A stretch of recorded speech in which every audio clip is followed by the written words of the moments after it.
पारा हो रही श्रीमद् भागवत भगवान की जय। देखे पूर्व में प्रसंग चल रहा था सगुण और निगुण ब्रह्म रूप दो है, किंतु ब्रह्म एक है, दो जो नास्ति। और आज प्रसंग है दोहा नंबर 22 बालकांड का, जिसमें भगवान और भक्त यानी रिश्तों को जल और मीन मछली की तरह समर्पण भाव बताया गया है। यानी मछली और जल जैसा समर्पण भाव है तो जीवन का कल्याण है। अब यहाँ एक प्रश्न आता है कि मछली यदि पानी में नहीं है तो जल के लिए तड़प तड़प कर अपना जीवन समाप्त कर देती है, लेकिन पानी अपना जीवन समाप्त नहीं करता। बस यही भक्त और भगवान में अंतर है। भगवान ब्रह्म ये अविनाशी है, इसका नाश नहीं हो सकता। भक्त विनाशी है, मृत लोक में है, इसका विनाश स्वाभाविक है। लेकिन रिश्ते बड़े पवित्र हैं।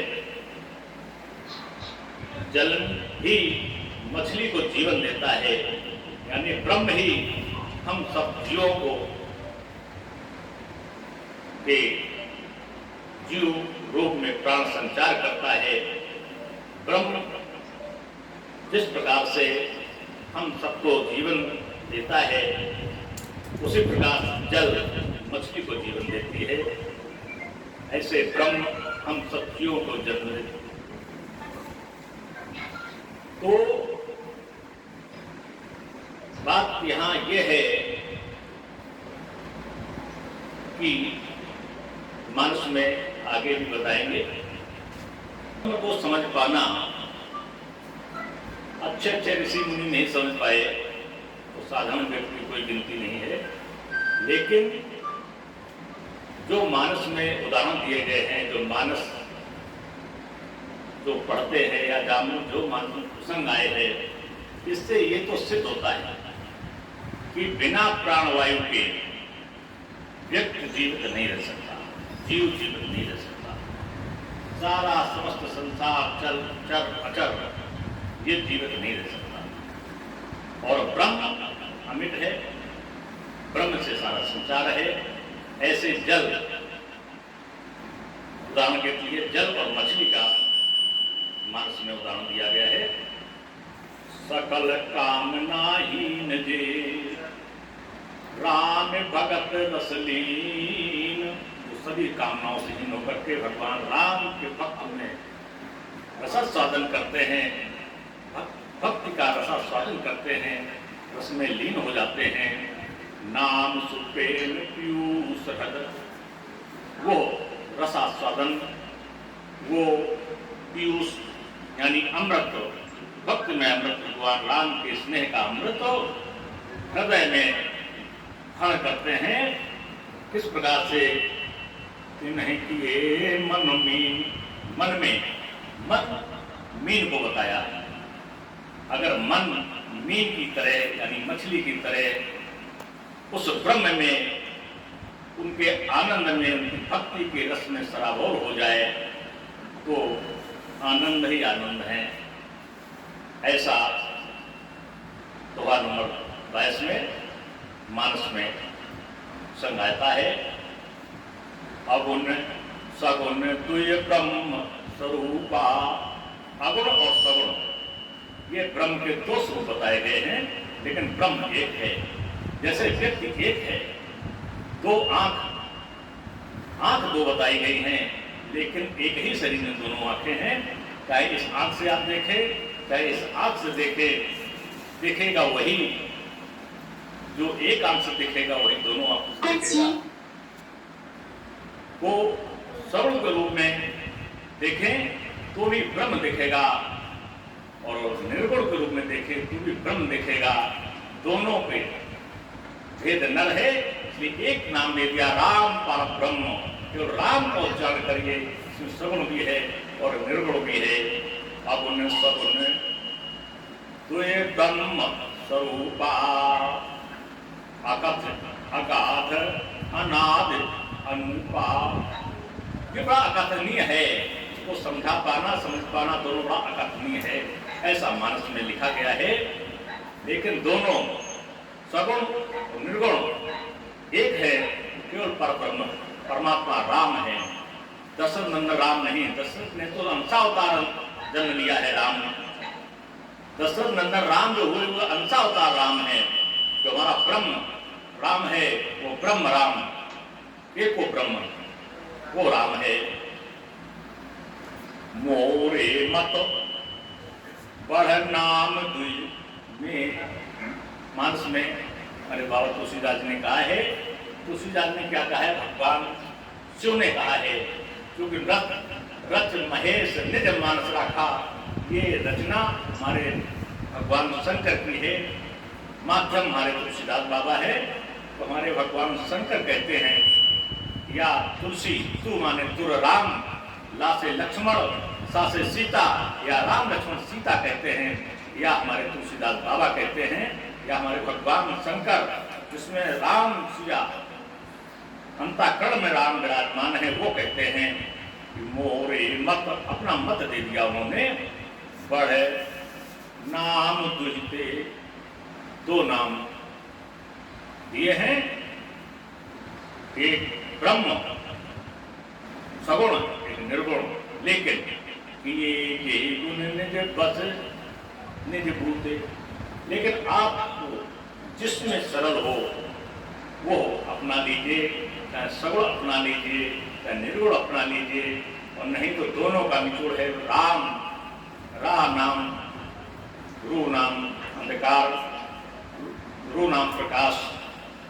प्रकाश आपके अंतःकरण में भगवान की भक्ति का आ जाएगा। तो जिसमें माँ शब्द कहेंगे तो जो अवैधानिक चीजें हैं, नकारात्मक चीजें हैं, ये प्रवेश नहीं कर पाएंगी। दोनों का भाव एक है। प्रौढ़ सुजन जन जान जन की, कहूँ प्रतीत कुछ मन की।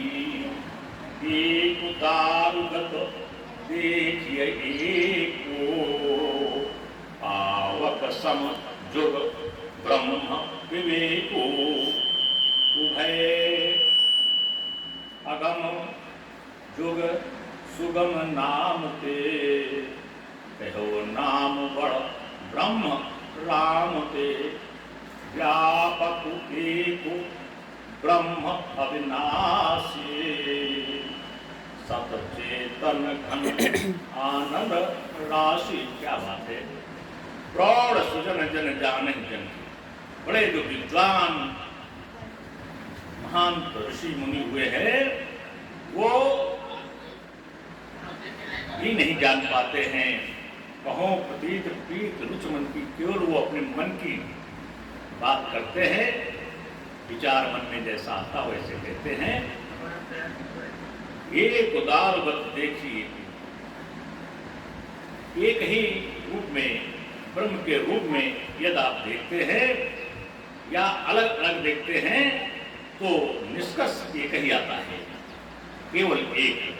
पावक सम जुग ब्रह्म विवेकु, जैसे पावक का उदाहरण दिया गया है।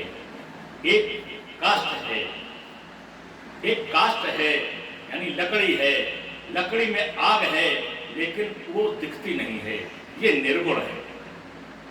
ये निर्गुण है, लकड़ी में आग है लेकिन लकड़ी दिखती नहीं है। पावक सम जुग ब्रह्म विवेकु, ब्रह्म ज्ञानी एक से एक ब्रह्म ज्ञानी हुए हैं और वो भी निष्कर्ष पर ये पहुंचे हैं कि निर्गुण और सगुण में क्या अंतर है, भेद क्या है, लेकिन दोनों एक है। जैसे पावक, पावक एक है, ब्रह्म एक है, पावक के रूप दो है।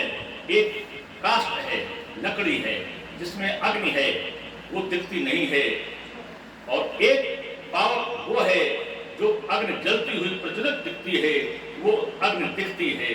तो दोनों ही आग ही हुए, दोनों ही पावक हुए। एक जलती हुई अग्नि जो दिखती है वो सगुण है, जो नहीं दिख रही काष्ठ में जो लकड़ी में अग्नि है वो दिख नहीं रही वो निर्गुण है। तो सगुण और निर्गुण दोनों हैं, लेकिन है दोनों पावक। ये उदाहरण दिया है हमारे बाबा तो पावक समझो ब्रह्म विवेकु।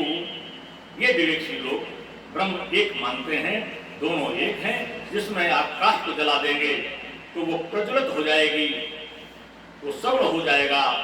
जब भक्त के लिए भगवान अपना शरीर धारण कर लेते हैं, मानव रूप में आ जाते हैं, तो वो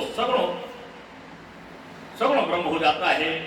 और जब परोक्ष रूप से वो आकाश में कोई घटना हुई, घटना में बाल बाल कोई बच गया, तो ये निर्गुण रूप था भगवान का, उनकी कृपा से बच गया, वो दिखाई नहीं दिया, वो निर्गुण रूप होता है। तो ऐसे सगुण अगुण निर्गुण रूप दो हैं, लेकिन ब्रह्म एक है। उभय अगम जुग सुगम नाम ते। बहुत बढ़िया बात बताई है कि दोनों का चक्कर मत पड़िए। यदि आपको निर्गुण और सगुण में भ्रम पैदा हो जाए तो उभय दो हैं, आगम जुग सुगम नाम ते। तो बढ़िया भगवान का नाम राम याद कर लीजिएगा। दोनों का भाव एक ही है, राम ब्रह्म है और सगुण अगुण ये भी ब्रह्म का ही रूप है। ब्रह्म के दोनों रूप हैं। कहो नाम बढ़ ब्रह्म, ब्रह्म राम ते बढ़ ब्रह्म राम ते। नाम जो राम का है वो ब्रह्म के रूप से अधिक प्रभावशाली है। ये हमारे मन से बताया गया है। कहो नाम बढ़ ब्रह्म राम ते। नाम राम का नाम आप उच्चारण करेंगे तो ब्रह्म के से बड़ा भगवान ब्रह्म का राम का नाम है। आप केवल भगवान राम का नाम को उच्चारण करिए, इसी से आपका कल्याण हो जाएगा। व्यापक एक ब्रह्म अविनाशी। पूरे संसार ब्रह्म में, ब्रह्मा की सृष्टि में चर अचर सुतल तल रसल अतल पाताल रसातल सभी जगह ब्रह्म एक है। व्यापक एक ब्रह्म अविनाशी। हरे व्यापक सर्वत्र समान, सब जगह सर्वत्र समान रूप से ब्रह्म व्यापक है। और प्रकट कब होता है? प्रेम से प्रकट हो ये मैं जाना। प्रेम से केवल भगवान प्रकट होते हैं, ब्रह्म प्रेम से प्रकट होता है। व्याप्त तो सभी जगह है, वही बताया है व्यापक एक ब्रह्म अविनाशी।